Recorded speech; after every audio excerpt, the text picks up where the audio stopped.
Willow Creek, a picturesque small town nestled in the rolling hills of the South, was the kind of place where everyone knew everyone, and secrets rarely lasted. The town's heartbeat was Rudy Palmer, a high school teacher who was as beloved as the town's annual Peach Festival. Rudy, a spirited woman in her early 40s, had no children of her own, but her students filled that role. Her warm brown eyes sparkled with kindness, framed by loose auburn curls that rarely stayed in place. She had a laugh that could light up even the darkest of days, and she made it her mission to uplift everyone she met. Rudy was also a cornerstone of the community, volunteering at the local library, organizing bake sales, and hosting charity events. Despite her bustling life, she always felt a void, a yearning for something she couldn't quite name. One rainy November afternoon, her life changed in an instant. The storm rolled in fast, dark clouds swallowing the sky as thunder rumbled in the distance. Rain pounded against Rudy's windshield, turning the winding country road into a slick, glistening trap. She gripped the steering wheel tighter, her heart hammering as visibility shrank to almost nothing. "Just a few more miles," she muttered, trying to calm herself. But fate had other plans. As she rounded a sharp curve, her tires lost traction. The car skidded violently to the right, hydroplaning over the wet pavement. Rudy yanked the wheel, but it was useless. Her car spun out of control, the headlights flashing wildly through the sheets of rain. Then came the drop. Her vehicle lurched off the road, tumbling down a small embankment before slamming into a ditch with a sickening crunch. The impact sent a shockwave through her body, her breath hitching as the world tilted around her. Dazed and gasping, she struggled to move, but the seatbelt held her in place. Then, through the rain and the disorienting blur, came the bark. A golden retriever appeared at her window, paws scratching frantically against the glass. He barked again, urgent, determined. Moments later, a shadowy figure loomed behind him, a man, his drenched clothes clinging to his broad frame, eyes sharp with focus. "Hang on," he shouted. "I'm getting you out." Rudy barely had time to process before strong hands yanked open the door, and just like that, she was being lifted from the wreckage, rain soaking her skin as the storm howled around them. Before she could speak, before she could even ask his name, he was gone. At the hospital, Rudy couldn't stop thinking about the man and his dog. When she asked the nurses, none of them knew who he was. Determined to find him, Rudy turned to social media, sharing her story of the heroic stranger and his loyal companion.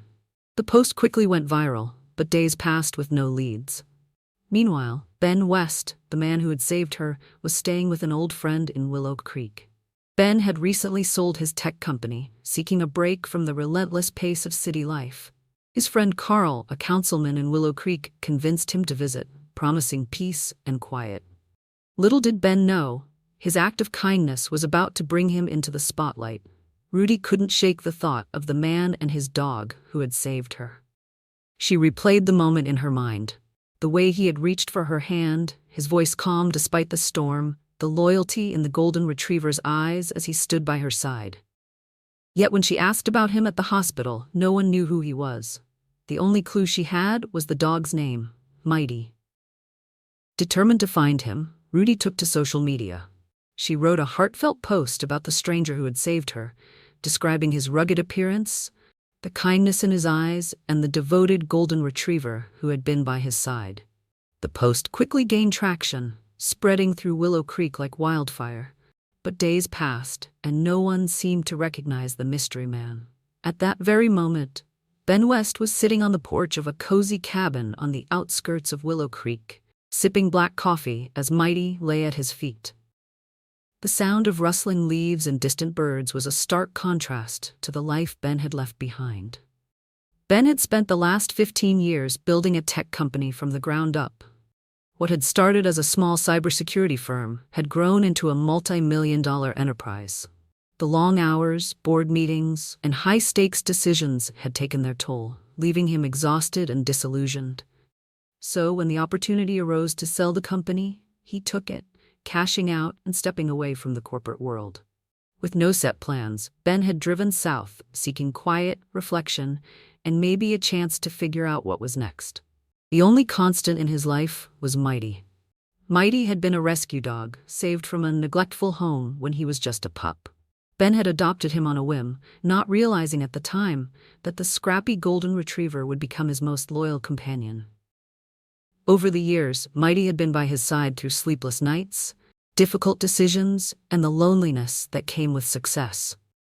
Now, as Ben sat in the cabin loaned to him by his old friend Carl, he had no idea that his act of kindness, pulling a stranger from a wrecked car, had set things in motion. Carl Reynolds had known Ben for over a decade. The two had met at a leadership retreat when Carl was just starting his career in local government. Now a respected town councilman, Carl was deeply involved in Willow Creek's affairs, organizing community events, advocating for education programs, and making sure the town stayed as charming as ever. When Ben called him out of the blue, Carl was both surprised and pleased. Ben West? Off the grid? Never thought I'd see the day, Carl had joked over the phone. I needed a break, Ben admitted, somewhere quiet. Then you came to the right place, Carl replied. Carl had welcomed Ben into the town without question, happy to see his old friend away from the stress of business. But he hadn't expected Ben to keep such a low profile. The man was practically a ghost, no social media, no interest in social gatherings. The only time Ben ventured into town was for groceries or a quiet walk with Mighty. But when Carl saw Rudy's viral post about a mystery rescuer with a golden retriever, it clicked. That's Ben. He chuckled to himself, wondering if Ben had any idea about the buzz surrounding him. If there was one thing Carl knew about his friend, it was that Ben wasn't the type to seek attention. But Rudy? She was determined. Carl decided to set the wheels in motion. Carl casually brought up Rudy's post to Ben. You've gone viral, he said, showing Ben the post on his phone. Ben frowned. That's about me? Carl smirked. You saved the town's favorite teacher. People love a hero. Ben ran a hand through his salt and pepper hair, sighing. I don't need the attention. No, but she's looking for you, Carl said, watching his friend carefully. And I think you should meet her. Ben hesitated. It had been a long time since he had let anyone new into his life, but something about Rudy's determination intrigued him. Maybe it was the way she had taken the time to post about the rescue, or maybe it was the warmth in her words. Carl, sensing Ben's resistance, took matters into his own hands. The following week, he invited both Rudy and Ben to a town event under the pretense of needing volunteers. He didn't tell either of them that the other would be there. When Rudy arrived, her eyes immediately searched the crowd. Carl approached her with a knowing grin. Looking for someone? He asked. Rudy nodded. Still trying to find my mystery rescuer. Well, Rudy, Carl said, turning her toward a tall man standing near the entrance. Meet Ben West. Rudy's breath hitched as she recognized him immediately. Ben looked just as rugged and mysterious as she remembered, but now, seeing him in the light, she noticed the depth in his eyes. Eyes that had seen things, felt things, and at his feet, Mighty wagged his tail, as if he too had been waiting for this moment. Ben shifted, unused to being the center of attention. You're the teacher from the accident. And you're the man who disappeared before I could say thank you. Beth Rudy replied, crossing her arms with a playful smirk. Ben shrugged. I didn't think you needed to. Well, I did, Rudy said sincerely. You saved my life. Ben glanced down at Mighty. He helped. Rudy crouched to pet the dog, who licked her hand in approval. He's my hero, then. Mighty wagged his tail proudly. Carl, pleased with himself, clapped Ben on the back. Well, now that you two have officially met, I'll let you get acquainted. As Carl walked away, Rudy looked up at Ben with a curious glint in her eye. So Ben West, what's your story? She asked. Ben hesitated, then chuckled softly. That's a long one. Well, Rudy grinned, I've got time. And just like that, the first chapter of their story truly began. After their introduction at the community fundraiser, Rudy and Ben went about their daily lives, but there was one unexpected constant: Mighty. It started small. Rudy would be at the farmer's market, picking up fresh peaches when she'd feel a nudge against her leg. Looking down, she'd find Mighty sitting there, tail wagging, waiting for her attention. Then she'd spot Ben in the distance, shaking his head with amusement. Looks like you have a shadow, he said one afternoon when he finally caught up to her. Or maybe you do, Rudy teased, scratching Mighty behind the ears. I think he's picking favorites. But it wasn't just the market. Mighty would somehow find Rudy in the town square, outside the school, Even on her afternoon walks, it was as if he had claimed her as his own. Ben took notice. Mighty had always been loyal, but there was something about the way he gravitated toward Rudy that made Ben pause. It wasn't just affection. Mighty adored her. "You really like her, don't you, bud?" Ben murmured, one evening as Mighty whined at the door, eager to see Rudy again. And just like that, the dog who had always been Ben's most trusted companion became the bridge between them, deepening a bond neither of them had expected. At first, their conversations were light and casual, Rudy asking about Mighty, Ben asking about her students, but something about their interactions lingered, a quiet curiosity neither could shake. Ben, ever the observer, found himself drawn to Rudy's infectious energy. She was unlike anyone he had ever met, unapologetically passionate about her students, fiercely independent, and always brimming with warmth. She spoke with her hands, laughed with abandon, and had a way of making everyone around her feel important. For someone like Ben, who had spent years in high-pressure business meetings, Rudy was a breath of fresh air. She wasn't chasing success or money, she was chasing purpose, and that fascinated him. Rudy, on the other hand, was intrigued by Ben's quiet intensity. He wasn't the brooding type, but there was a weight behind his words, a man who had seen and experienced a lot. He listened more than he spoke, but when he did speak, his words carried meaning. And then there was the way he looked at her, like she was a puzzle he was trying to solve. Their friendship grew through small moments. They started running into each other at the local diner, where Rudy would tease Ben about his love for black coffee and nothing else. "Do you even eat real food?" she joked one morning. Ben smirked. "Coffee is real food. Maybe in some sad corporate dystopia," she quipped. Before long, they started taking walks together with Mighty, and their conversations grew deeper. Ben confided in Rudy about his past, his years of work, the sacrifices, the loneliness. Rudy, in turn, shared stories about her students, the joys and heartbreaks of teaching, the struggles of watching kids with so much potential fall through the cracks. And through it all, Mighty acted as their chaperone, always trotting ahead, as if leading them towards something neither of them saw coming. One evening, as they sat on Rudy's front porch, sipping sweet tea under the glow of fireflies, Ben finally admitted what had been lingering in the air between them. "You make this place feel like home," he said softly, looking at her. Rudy's heart fluttered at the unexpected confession. She knew then that this wasn't just friendship anymore. It was something more. But what that something was, neither of them was ready to say just yet. As their bond deepened, Rudy and Ben found themselves at a crossroads. What had started as a chance encounter had blossomed into something undeniable. They weren't just two people enjoying each other's company anymore. There was something real between them, something neither of them had expected, but both had grown to cherish. One evening, as they sat on Rudy's porch watching the sunset paint the sky in hues of orange and purple, Ben turned to her with a quiet intensity in his eyes. "Come with me," he said. Rudy blinked. "What?" "Come with me," he repeated. "I've been thinking about it a lot. I want to travel, see the world, and I want you to come with me." For a moment, Rudy's heart soared. The thought of traveling with Ben, experiencing new places, new cultures, it was tempting. She could already picture them walking along the streets of Paris, standing at the edge of the Grand Canyon, or watching the northern lights dance across the sky. But reality hit her just as quickly. "Ben," she said gently, "it's the middle of the school year." He exhaled, rubbing the back of his neck.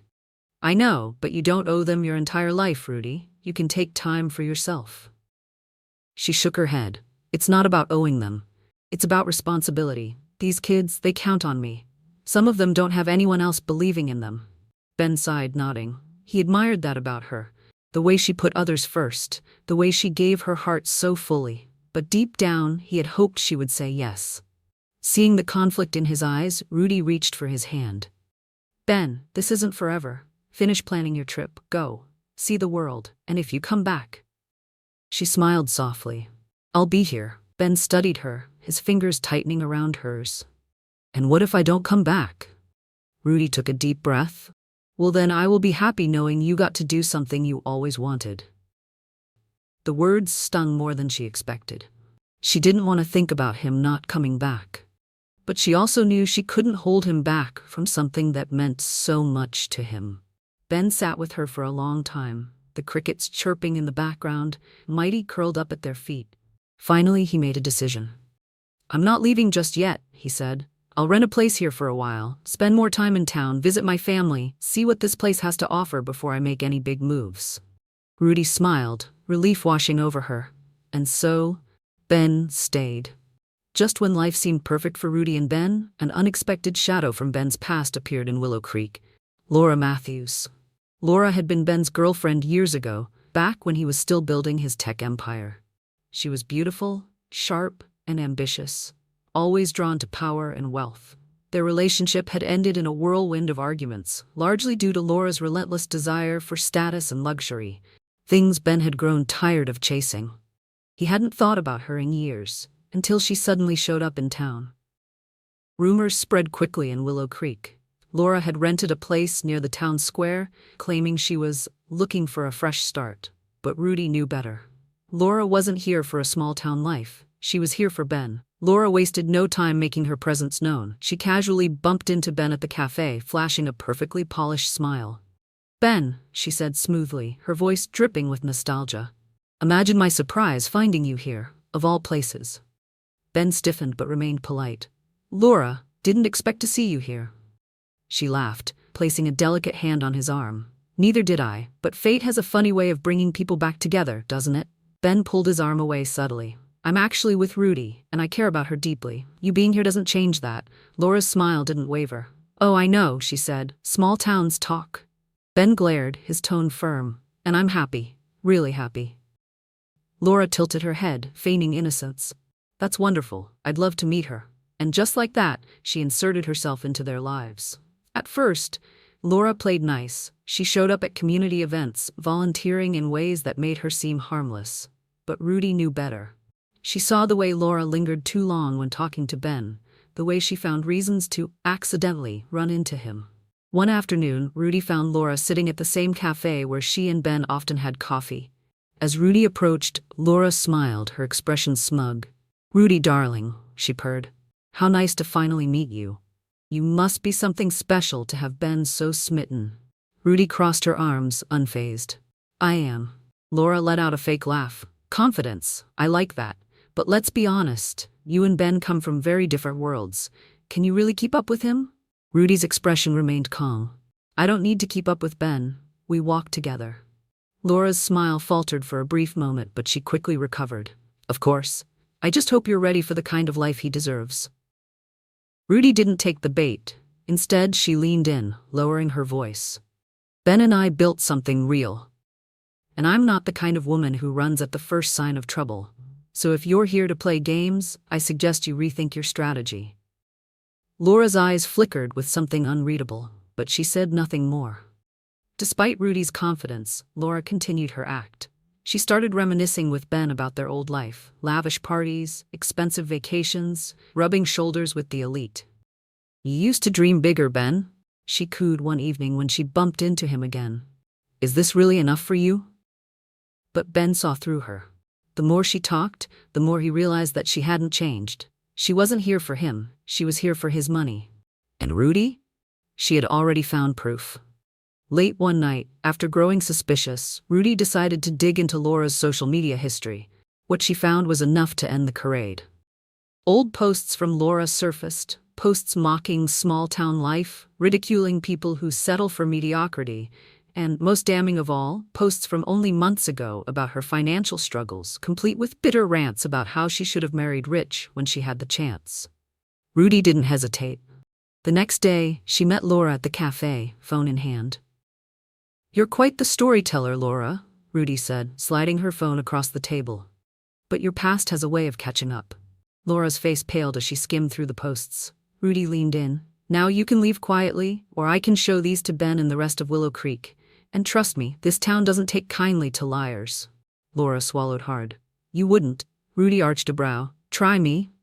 Laura clenched her jaw, glaring at Rudy before standing.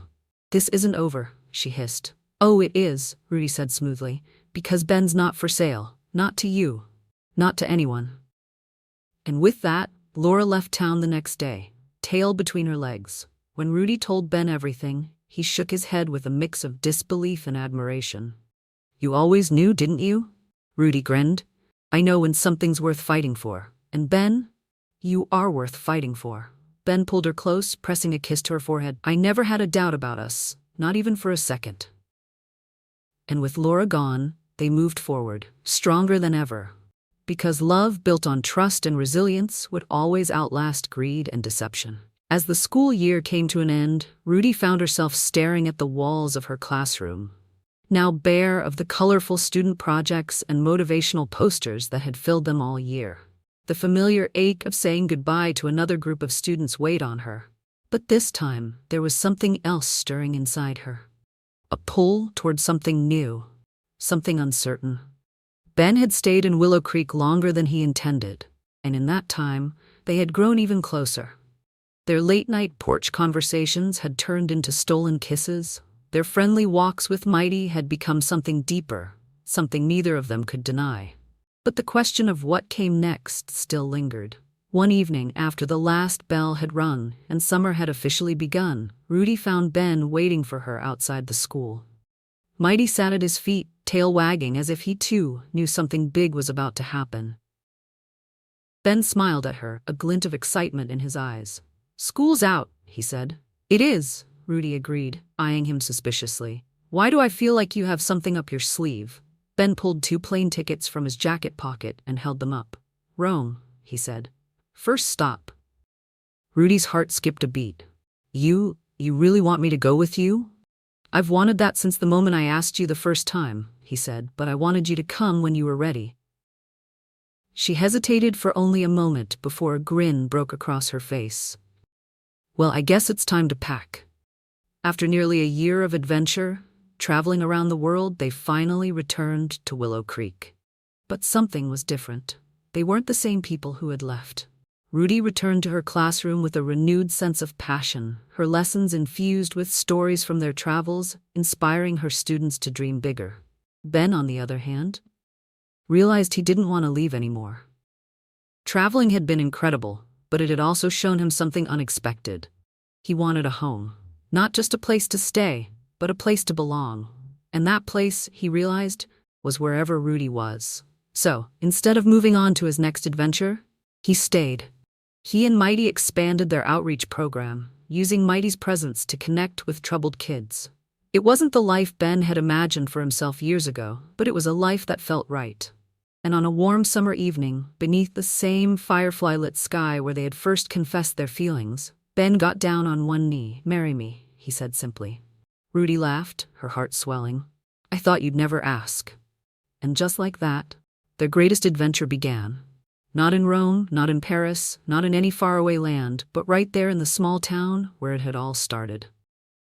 The sun bathed Willow Creek in golden light as the town gathered for Rudy and Ben's wedding.